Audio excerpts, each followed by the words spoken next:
Hello and welcome to the 4 Pillars of Awesome Self-Care workshop. I am your host, Christy Tending. Carrie Jean, OMG, you made it to a live stream. Welcome. I'm so glad to see you in person. This is so exciting. Um, I am delighted to be teaching this workshop here in rainy Oakland, California. And yeah, I'm really excited to be teaching this workshop today. It's been a really kind of lazy Sunday here. I just had a housewarming party last night, and it's been a really kind of quiet, slow day, and I've been thinking a lot about self-care, and so it feels exciting and right to be here with all of you today. It's always such a joy to teach these workshops, and I am really glad that you're here. It's just a couple minutes before start time, so I'm going to give folks the chance to sort of trickle in a bit and get settled. For this workshop, as usual, if you've been to one of my workshops or seen the replays in the past, there's always a bit of journaling or note-taking. I'm a bit of a nerd, and so I love taking notes and sort of writing down my own thoughts and reflections on things. So I definitely encourage you to grab a journal or notebook, something to write with. Make sure that you're really set up for this to be a fabulous self-care experience.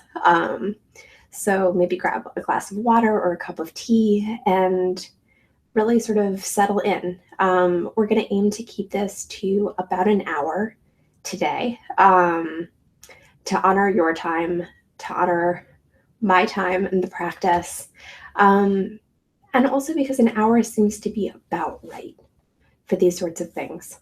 So this workshop really grew out of the very earliest bits of this particular incarnation of my work. It's derived from the very first mini ebook that I decided to give away for free on my website. On the earliest versions of christytending.com, I had the Liberatory Self-Care Manifesto. It's still available on the free page of my website as a free resource. And originally, the Liberatory Self-Care Manifesto only had 3 main qualities that self-care had to have. And we'll dive into those in a minute. And really in the last year or so, I've added a 4th pillar of awesome self-care, what I now call awesome self-care. And really, so this is really a germination and coming to fruition, the earliest seeds of my work with self-care. And so it feels really lovely to be teaching this, really lovely to be offering this to you. And yeah, I'm just so excited to be offering this in this way.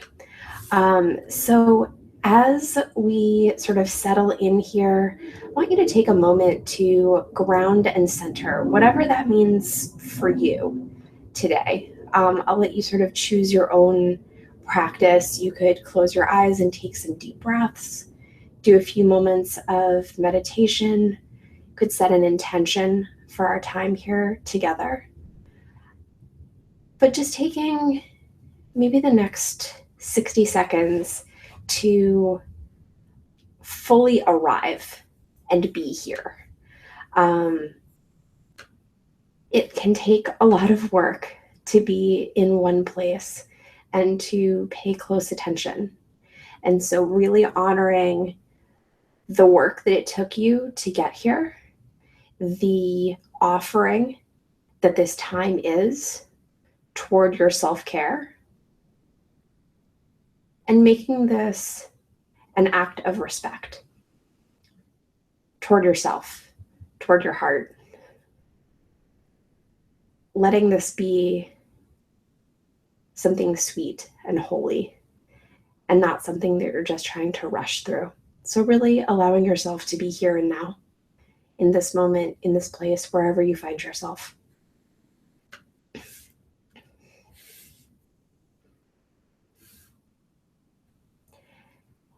So I want to begin by letting you know that you are in the right place.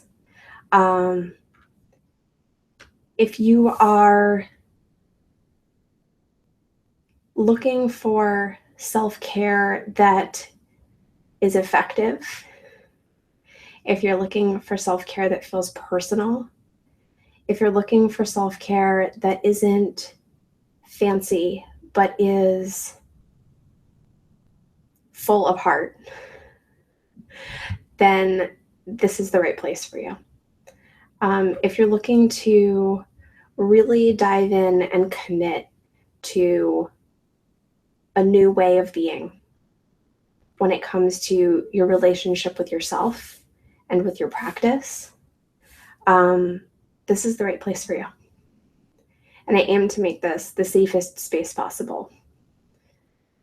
So, what we're going to cover in the workshop today, we're going to dissolve some self-care myths and barriers to self-care so that we can begin a self-care practice even if you currently have no experience, and especially if you feel that you're low on time. We're going to look at the 4 pillars of awesome self-care, how to make self-care a liberatory practice instead of one that shames us or further perpetuates harm. We're going to look at making it healing and effective and something that you actually look forward to. And we're going to look at ways to find self-care inspiration so that you never have to say, I don't know what to do ever again. And this is about honing mindfulness and intuition and really building a toolbox that we can go back to again and again, no matter the situation.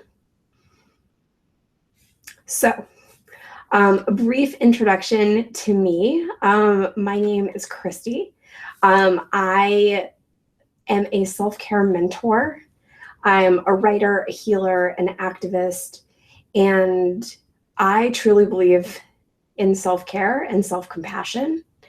And my training and background is as a yoga teacher, as a massage therapist and an energy worker, as a meditation teacher, and as an activist and a popular educator. So I have been giving trainings for years and years now and working with activists for ages and ages. And what I find is that people who want to make a difference in the world, whether you're an activist or whether you're doing some sort of other change-making or caregiving work, whether it's on a macro level, sort of globally, or whether it's on the micro level in your own family, I notice that what people tend to have in common is a deep sensitivity, feeling things really intensely, taking things pretty personally, and really genuinely from a heartfelt place wanting to make things better and wanting to create a more compassionate world, and feeling a little beat up at how the world responds to that. I know that's something that I relate to a lot. It's what brought me to this work, is talking to hundreds and hundreds of people who, when I said that my activist work was either making me sad or making me sick, they said, me too. So I know that this work is necessary. And I also believe that self-care can exist at the same time as our healing work out in the world. I don't think that we have to make a choice. I don't think that it's one or the other. And that's part of what I want to offer you today in terms of empowerment, is that you can heal yourself and you can heal the world. So definitely stay until the end. I would love to know if you have questions throughout the workshop. I'll do a big Q&A at the end. I'm also going to do a little bit of storytelling. I'm going to talk about the way my practice is manifesting these days. I'm going to talk about the practice that I use and the questions that I ask myself in order to guide my own practice. And then, as usual, I'm going to offer special gifts and bonuses and deals just for being here, so that this work doesn't have to end here, that you can keep going with this work. So thank you again so much for being here. Again, I know that it takes a lot sometimes to commit to giving yourself this gift, and I just want to honor how much work I know that can take sometimes, and how hard it can be to really tear yourself away from life and be present for an hour. So I just want to honor you very much, and say thank you. So I'm going to take us to the slides. And so why is self-care important? And I would love to know, either in the chat or just, you could maybe even journal about it for a moment. Write down why self-care feels important to you. What are you going through in life right now? Or what are you facing where self-care might be needed?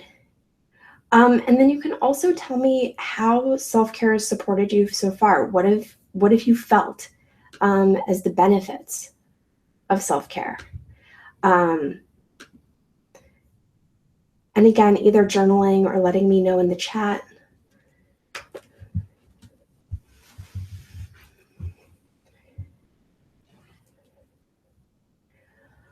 I believe in self-care personally, because I think that we are all deserving of compassion and healing. And I believe that self-care offers us an opportunity that we get in very few other places in our lives. It's a way of fully acknowledging our own humanity. It's a way of acknowledging our incredible healing wisdom and ability. And self-care gives us the opportunity to be entirely present with ourselves, in a world that is otherwise full of distractions, full of noise, full of narratives that may not be supporting that humanity. Okay, so that's why I think self-care is so important. Now, the trouble is that when I tell people what I do, they come up with a lot of reasons why they aren't practicing self-care, or why they aren't practicing self-care that feels good. And when they're telling me about what's holding them back from having this experience of really awesome self-care, here's what I hear most often. I am so tired. I'm already so busy. I don't even really know what to do. And it's too expensive. Okay, so these are sort of the narratives that are kicking around in the world about self-care. And people have internalized these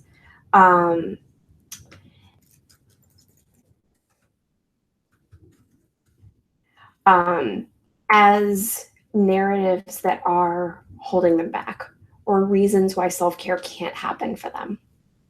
So I want to start dissolving these just a little bit, because this doesn't have to be a reality.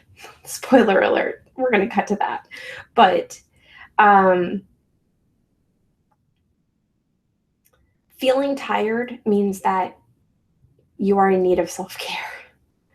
It means that you may be in need of slowing down, of offering yourself a little bit of compassion, of a little bit of mercy and forgiveness, offering yourself the opportunity to enjoy rest. So the next one, I don't know what to do. We're going to talk a lot about ways to cultivate and gather up inspiration. But really, there are so many possibilities for self-care out there. And I really want to encourage you to rely on yourself as the expert a little bit when it comes to your self-care. Because I think that we get this idea that the expert is someone else, and really we are the experts in our own self-care.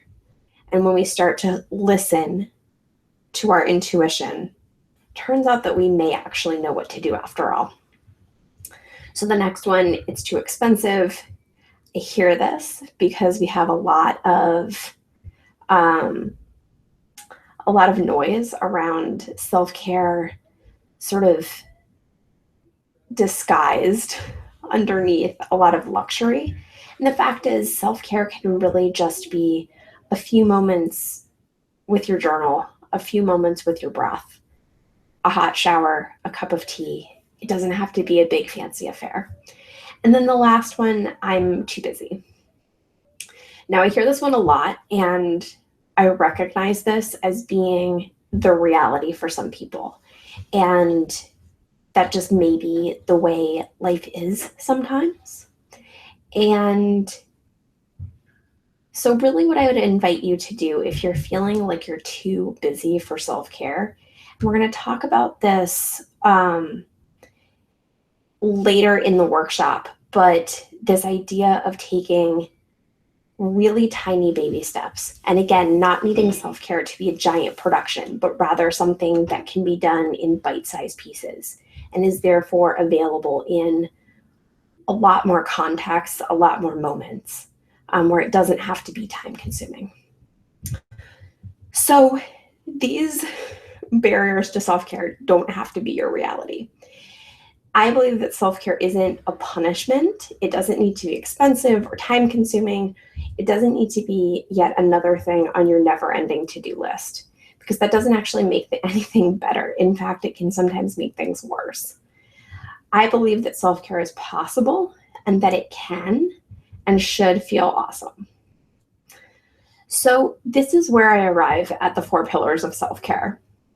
When I'm helping people either one-on-one with clients or through the coursework that I teach, and I'll talk about that a little bit later, when I'm helping people to establish a new self-care practice or to deepen their practice, I'm always using these 4 pillars as a guide. And self-care truly needs to have all of these in order for it to be self-care. So it needs to be custom, it needs to be intuitive, it needs to be feasible, and it needs to feel kind. And all of these together in concert will create a self-care practice that does in fact feel incredible. So let's dive deeper into these 4 pillars of self-care. So self-care should be custom. So what does that mean? It means that this is self-care that fits into your actual life. Instead of rearranging your life around self-care, the self-care tailors itself to your particular needs, goals, intentions, desires, your current reality. It has to work with your finances, your family, your dreams, your ability, your time. I like to say exactly as you are, not the Pinterest version of you, not the shiny dream version of yourself, but you and your life exactly as they are right now. It meets your specific needs. So without custom in the mix, there's no self there, there's no you, which means that without customizing your self-care and tailoring it to what feels good and what's possible for you, it won't actually create that sense of self-compassion or well-being in your body and in yourself. So without that custom, there's no heart there. There's nothing that feels good and authentic to you. So examples of customizable self-care. So I used two different pairs of potential self-care. So whether it's ordering food in because your chronic pain is particularly high that day, which has happened to me more than once, or whether it's making food from scratch because cooking is a creative outlet, which is also true for me sometimes. So this is what I mean by customizable. It means that your self-care is going to look different on different days. So whether it's doing a brisk vinyasa practice because sometimes you're looking to burn off excess energy and get your endorphins pumping, or whether it's choosing a restorative practice because you've had a tiring week or you're getting over a cold or you're just looking for something a bit more gentle. And again, this has been me too. I've been on either side of both of these pairs of self-care practices. So the lesson here with customizable self-care, custom self-care, is to keep your eyes on your own paper. Honor yourself with the care you need, and don't worry so much about what others are doing. So either take out your journal and reflect, or you can tell me in the chat below, what does custom self-care mean to you? What sorts of factors are you keeping in mind when it comes to custom self-care? And knowing that, how can you then create self-care that feels a little bit more authentic?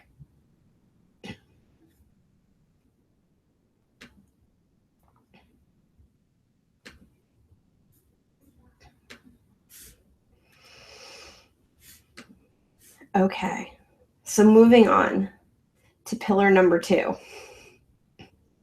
And this is perhaps the most esoteric of the pillars, but I really believe this. So I believe that self-care should be intuitive. And what that means is that I believe that you are the expert in your own experience. I call myself a self-care mentor and not a self-care teacher or coach, because while I have some practices that I can offer you, I can show you what's worked for me, and I might be able to reframe some situations or remind you of your own inner knowing. I also believe that no one is a greater expert in yourself than you are, and that you don't actually need anyone to teach you how to be yourself. Instead, what I hope to provide is some cheerleading so that you can learn to really understand your own self-healing power and the power of your own intuition. Because intuitive self-care is really about keen inner listening. It's not about a to-do list or what you think your self-care should be. Again, it's about going with the flow and following the calling of your personal wisdom. Intuitive self-care relies on us slowing down enough and quieting down enough that we can truly hear ourselves and our own inner wisdom. And then, and perhaps this is the most, hi Stacey Ann, welcome. Then, and this perhaps is the most challenging part of this equation, it's about trusting that voice when you do hear it. So when we quiet down and we slow down and we can hear ourselves, then we have to learn to trust that inner voice that we hear. And it takes practice, believe me, but it does get stronger over time, this belief in the truth of what we hear from our own hearts, from our own wisdom. Okay, so here are some examples of what intuitive self-care might look like. And I'm going to talk a lot more about how I've honed my intuition sort of in that storytelling piece that I mentioned at the very end. So definitely hang out until the end and I'll go into this even a little bit deeper.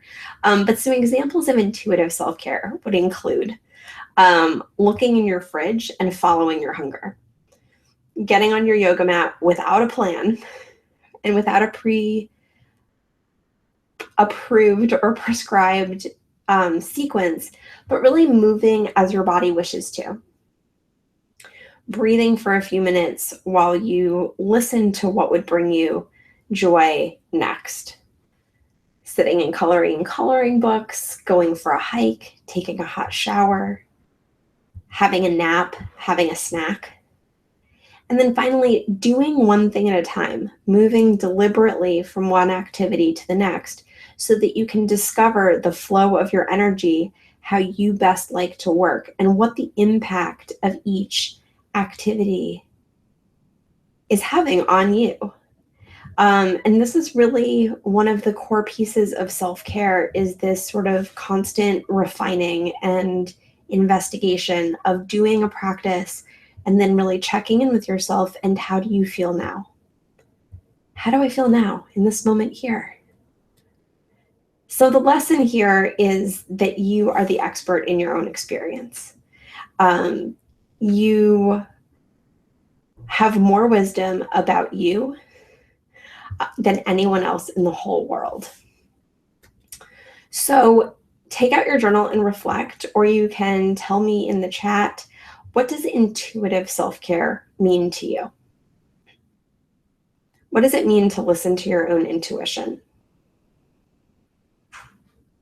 Okay, so pillar number 3, self-care should be feasible. This is one that gets lost a lot, unfortunately.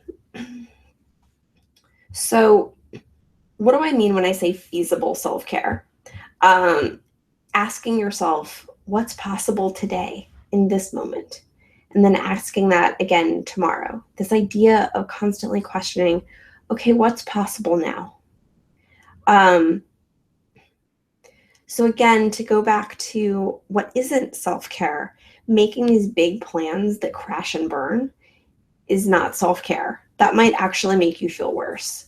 It's why so many people sign up for gym memberships in January and then cancel them or stop going in March, because we try to do too much too fast.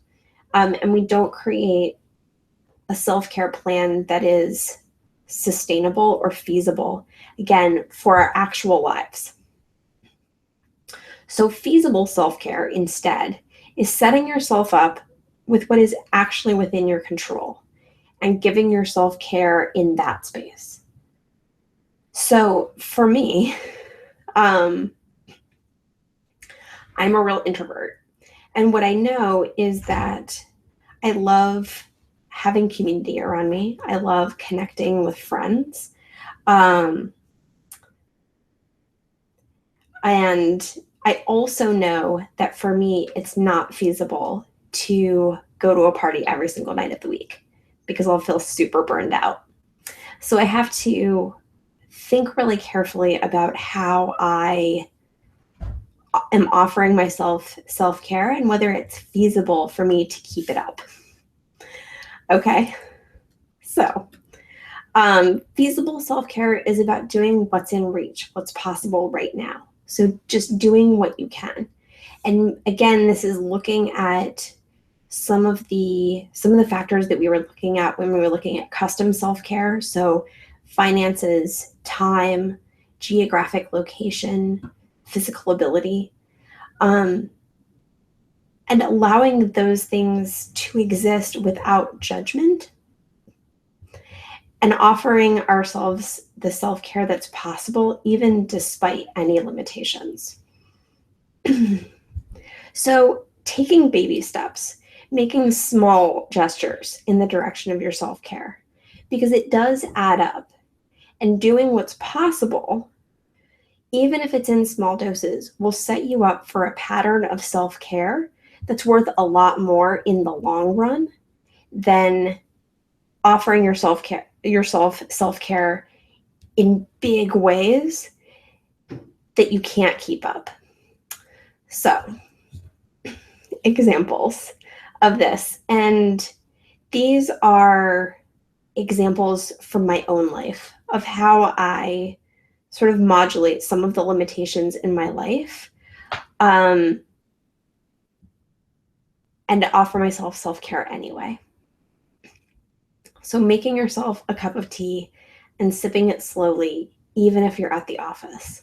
When I had an office job, I made a whole ritual out of making myself cups of tea, and I would make it in these special mugs. And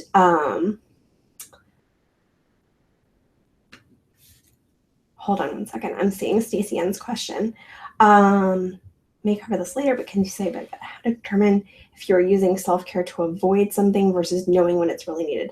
I will answer that in the Q&A at the end. That's a great question. I don't cover that in this workshop, but I'll make sure that I answer that question for sure. So anyway, I would turn making cups of tea into a whole ritual. Even though I was at the office, I would make it a really special experience for myself. Going for a walk to the end of the block and back, if that's all you have time for, that's all you're able to do. And same thing, when I had an office job, I would often go for really short walks just to make sure that I was getting outside and getting some fresh air.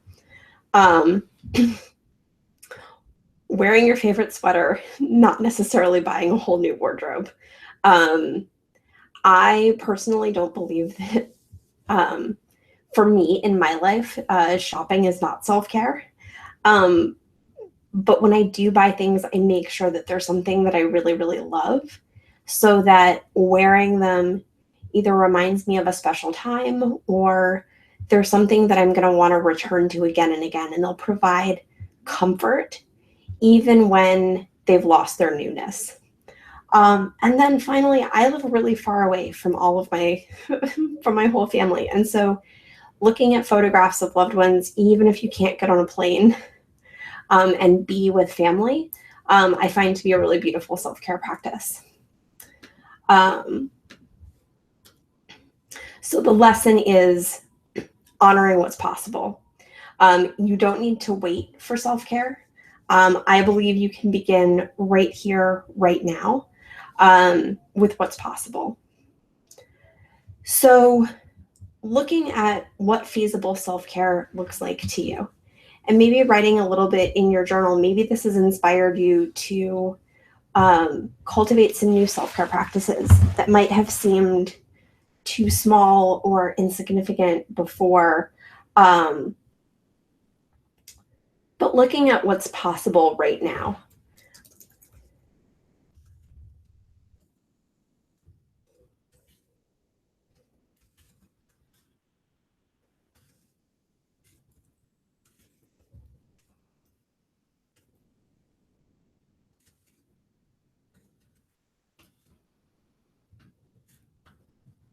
Okay, so pillar number 4. I believe that self-care should be kind. So as I mentioned, this workshop really grew out of the earliest parts of my work at ChristyTending.com. So before this iteration of my work, I was mainly working as a yoga teacher and massage therapist. And in 2014, I launched ChristyTending.com, which is really designed to be a more comprehensive self-care website with a lot more resources. Carrie Jeans. My feasible self-care is sitting in the sunshine. Yes, sunshine is the best. So when I first created the Liberatory Self-Care Manifesto, I only had 3 elements, and they were custom, intuitive, and feasible. And about a year ago, when I was going about creating some new materials for the website, I realized that there was something missing from the conversation that I was having with people about these 3 elements of self-care. So I added this 4th pillar, this kind of 4th dimension to self-care, which is kindness. Because I think that often self-care is seen as something that we're doing to fix ourselves. It's some sort of self-improvement practice. And I really don't believe that, because I don't think that you need improving. I don't think that you need fixing. I think you are awesome exactly as you are right this second, which is why I added this fourth pillar of kindness. So, what is kind self-care?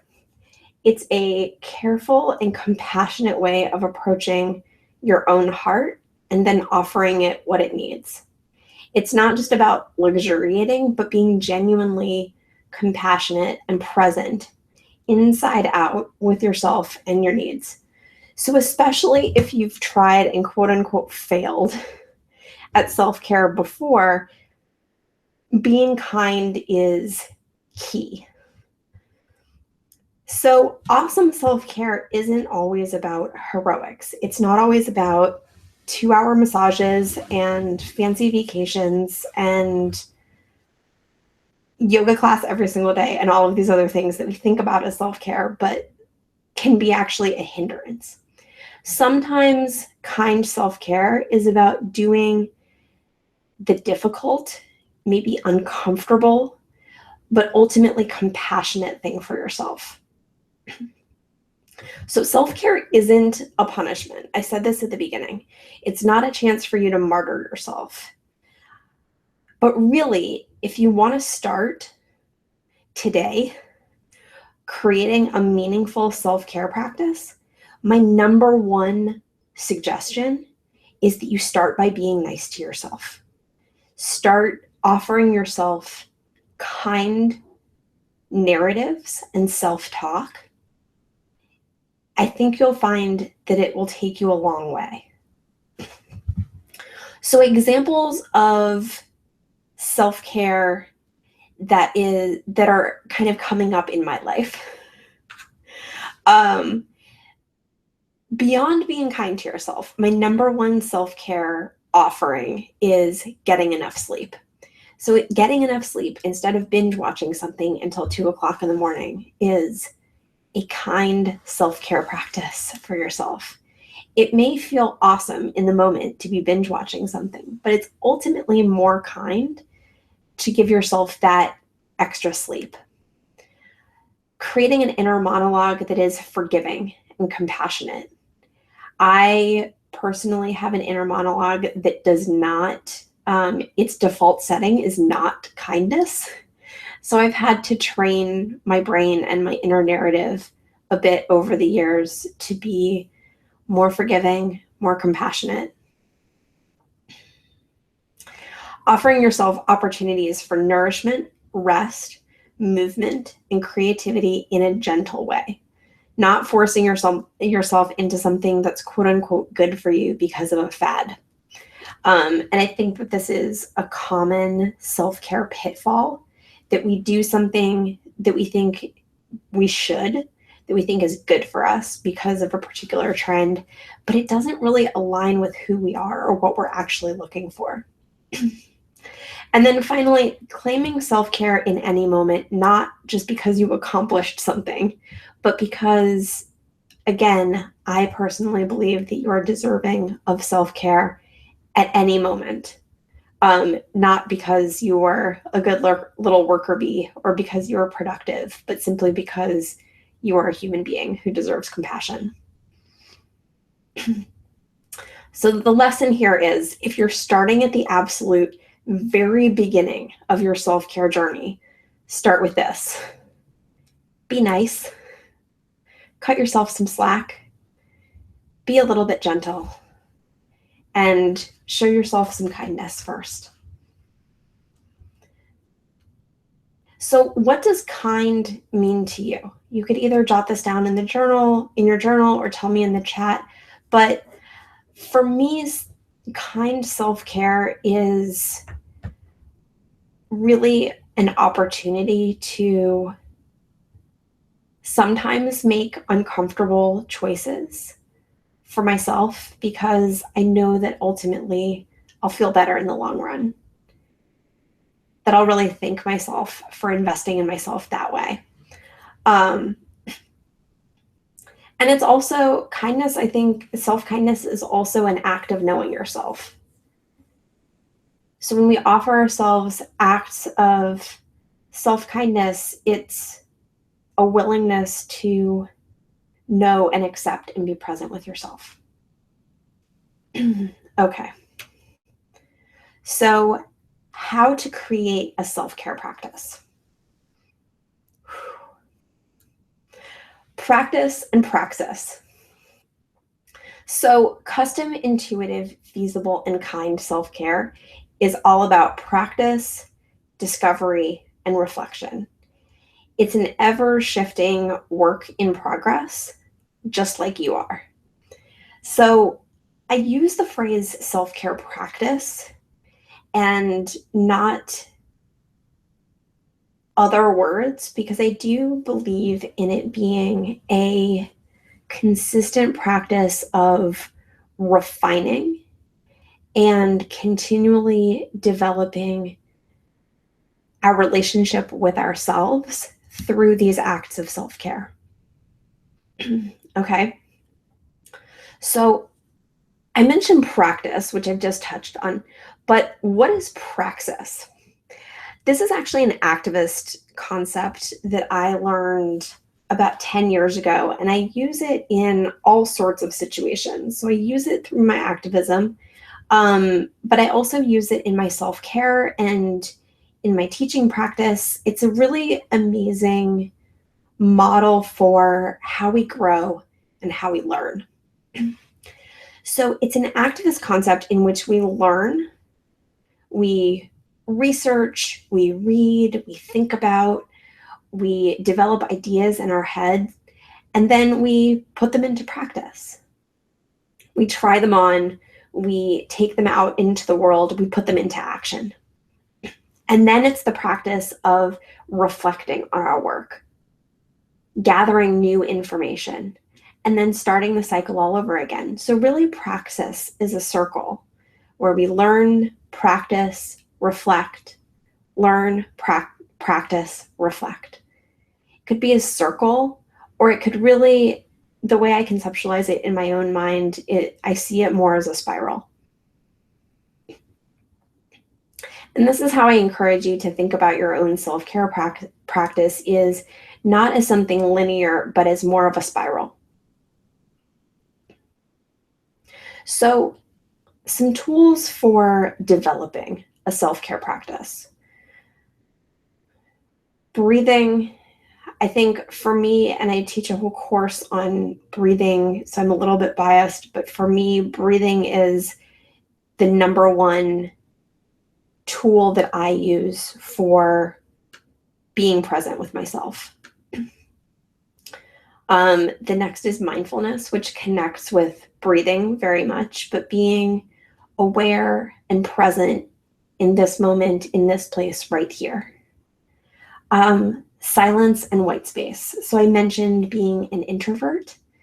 I believe that silence, white space, whether it's a blank page or simply a blank opening in our schedules, in our calendars, is one of the greatest gifts we can give ourselves in terms of creating a self-care practice, because it gives us that space and openness to discover new possibility, to let things digest and then come back to life. Curiosity. So I think that curiosity ties in really beautifully with what I was saying about kindness in terms of instead of offering ourselves judgment, offering kindness and then curiosity.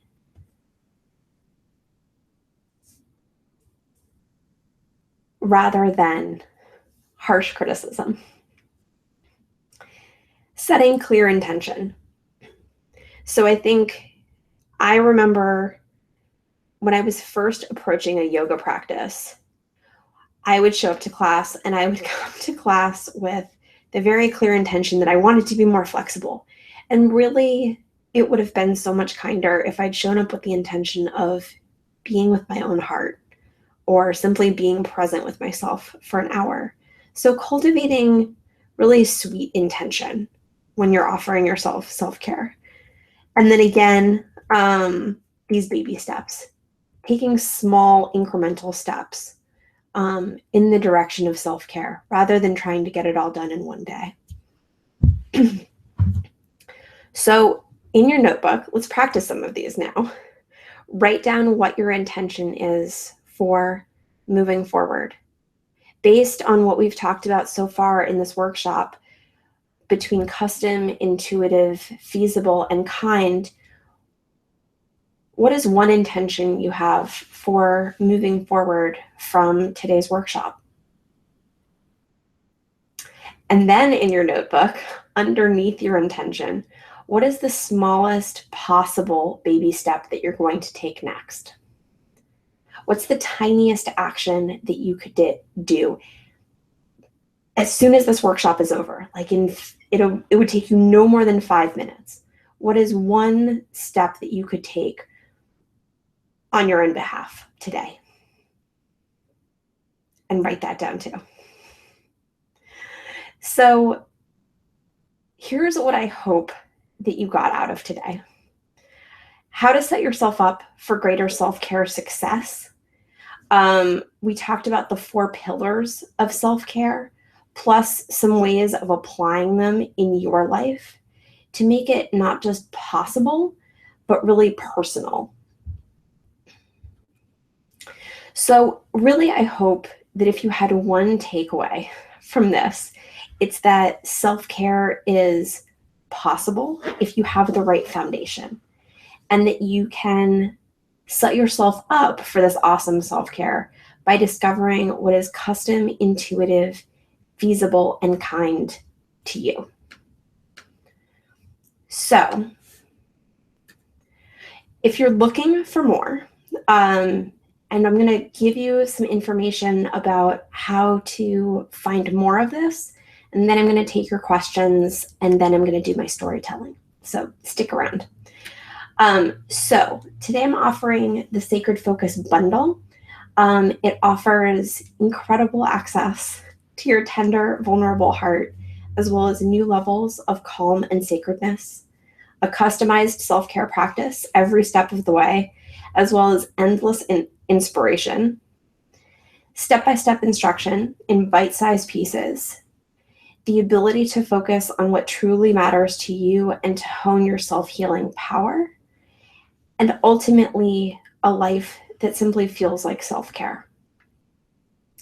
So imagine de-overwhelming your everyday so that you can focus on what's truly sacred to you, to cultivate this deep self-care, gain new levels of understanding of yourself, as well as really practical, doable tools to include in your self-care toolkit.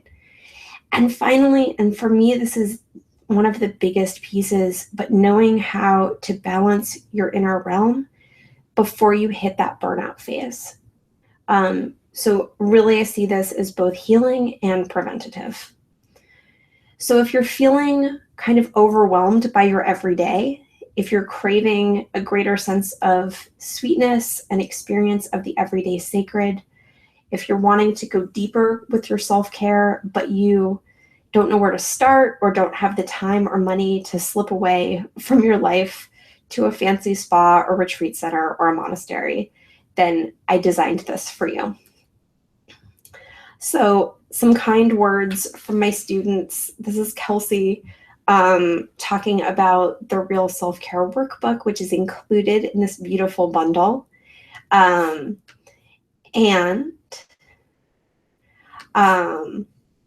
Okay, so in the Sacred Focus bundle, you receive Sacred Focus, which is my signature course. It includes 9 modules delivered weekly. So this sort of drips out over the course of 9 weeks, making it really digestible and a really sweet process, rather than something that you need to work through all at one time. It also includes 6 self-care masterclasses, including classes on breathing, meditation, journaling, tarot. Bonuses like beautiful wallpapers, resource and inspiration guides, a playlist, workbooks, and as well as bonus resources for each of the video master classes. So each video also comes with 2 or 3 bonuses on top of everything else. And Real Self-Care includes 3 ebooks, the 30-day practice manual and journal, which is my flagship ebook. I also include a mini book of 108 self-care ideas for world changers and a super robust resource guide, my most in-depth resource guide so far. And Real Self-Care also includes a new video training to create the best foundation possible for your self-care and a workbook to support your practice. So this is a look inside at Real Self-Care, what it looks like when you'll be working through it. This is Esme, who has now actually taken 2 of my courses and has some really sweet words to share on Twitter. So the investment for the bundle is $127. It's actually $20 off the regular cost of Sacred Focus alone. So it includes my signature course, 7 video trainings, my flagship ebook, as well as dozens of bonuses. And I'm adding new materials to these bundle all the time. So this is Olwen.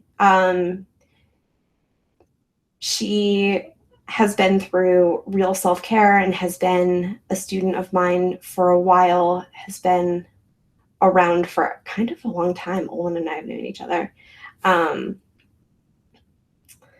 So the materials are yours to keep for life. You can download them, keep them, use them over and over again. I actually personally go through my Sacred Focus course every single year, making it a little bit better, but also applying it to my own life.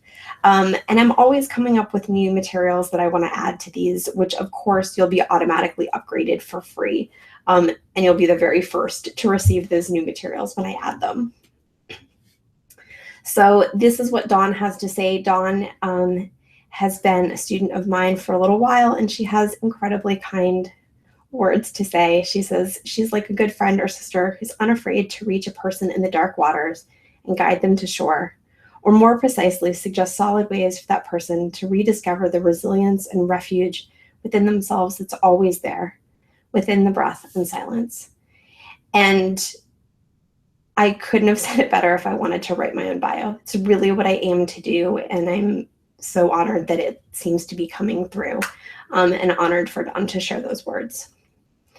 This is Ashley, who is an incredible leader in her own right. She says, the word that comes to mind when I think about Christy is sacred. Her vision for self-care is contagious. The way she holds space for you is precious. Spending time with her is undoubtedly transformation.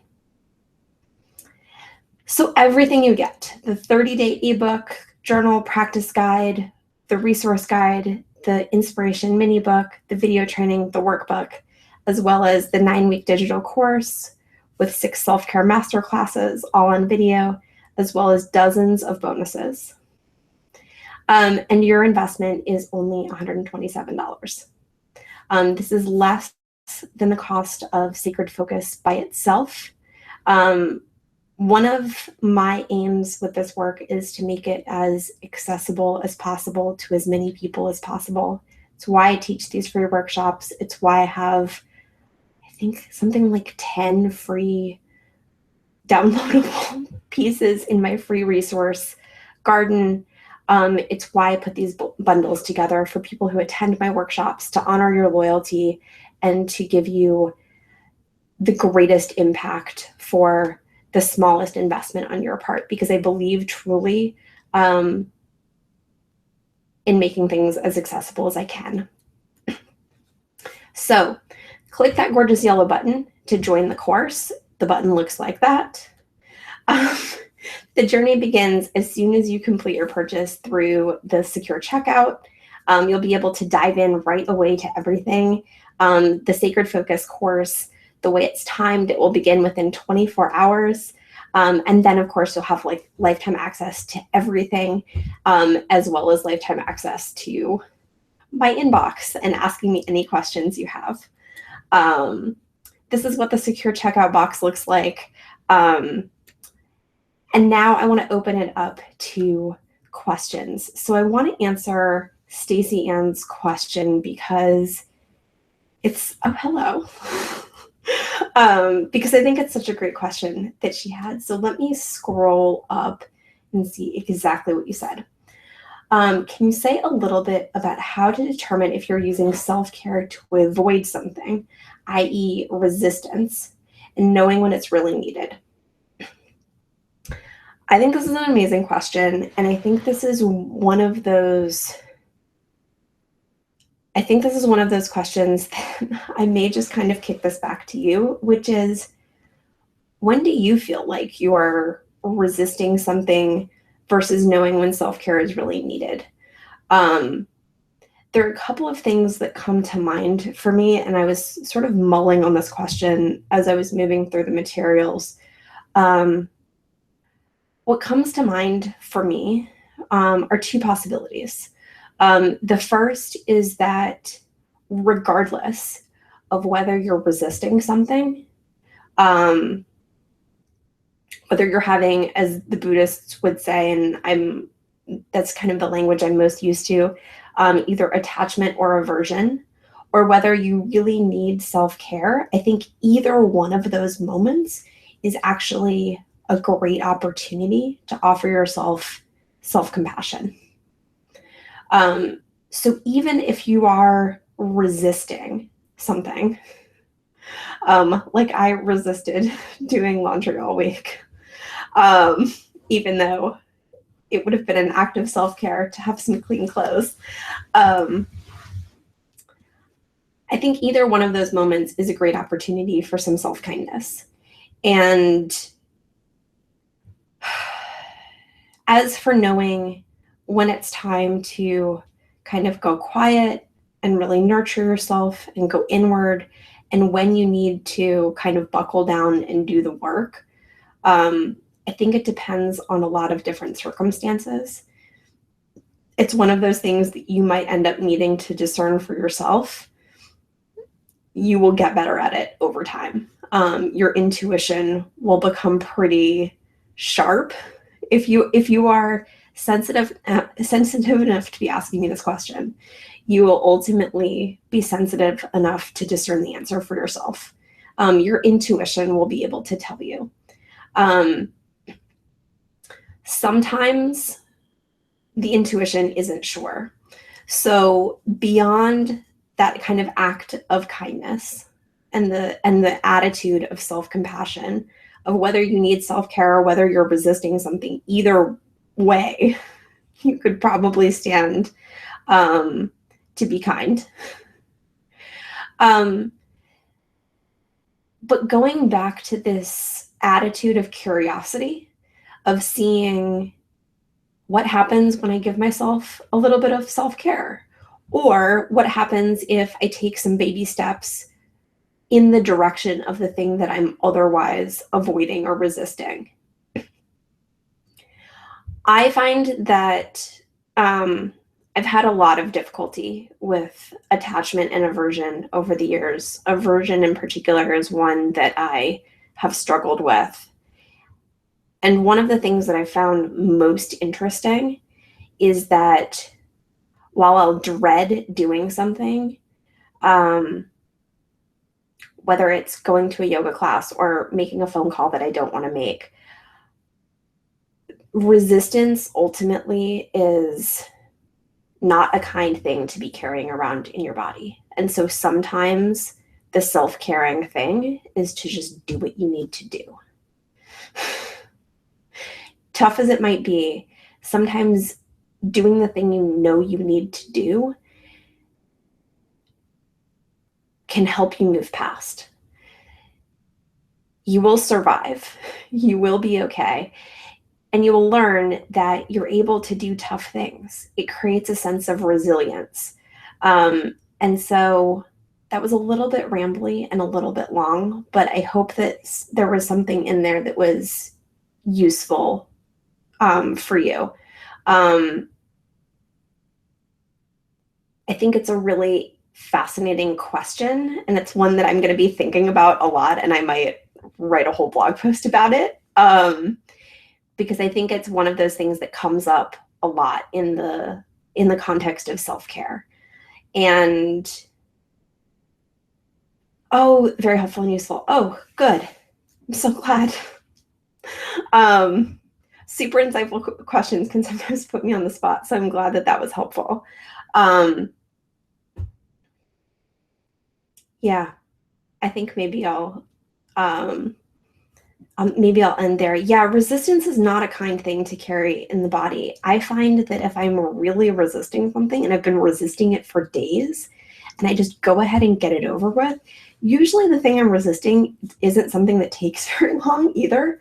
So if I just kind of do it and move through it, I ultimately feel so much better afterwards. And I feel such a sense of relief that I no longer feel the need to kind of numb it out or cover it over with self-care practices, because I'm not carrying something that feels icky anymore. I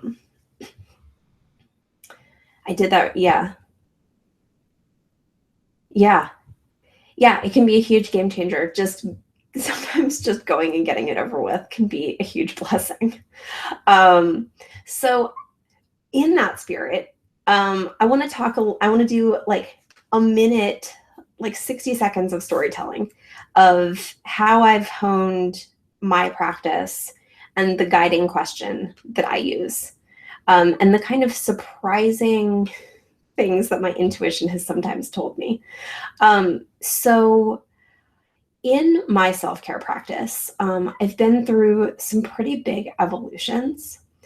And ultimately, the question that keeps bringing me back over and over again is, what would feel good now? And I have a great example of how I use this question. So I have a pretty deep meditation practice and a pretty deep relationship with my intuition. And yet, because I'm a human being, I sometimes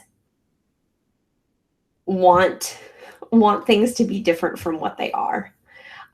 So I've used this question of what would feel good right now, and really paying super close attention, as close attention as I possibly can, so that I can really hear the answer that is coming forth instead of the answer that I'm looking for. So one example of this is that I went to a protest a few months ago, and it was an early morning protest, and it was a beautiful, like, incredibly inspiring experience. And I got to hang out with a lot of really inspiring people whom I love, and it was just empowering and gorgeous and sacred and ceremonial and fabulous. And so I arrived home, and I had actually carved out the whole day for this event and ended up arriving home at something like 11 a.m. I wasn't sure what time I was arriving home, but I'd carved out the whole day for this event. So I had nothing else on my calendar.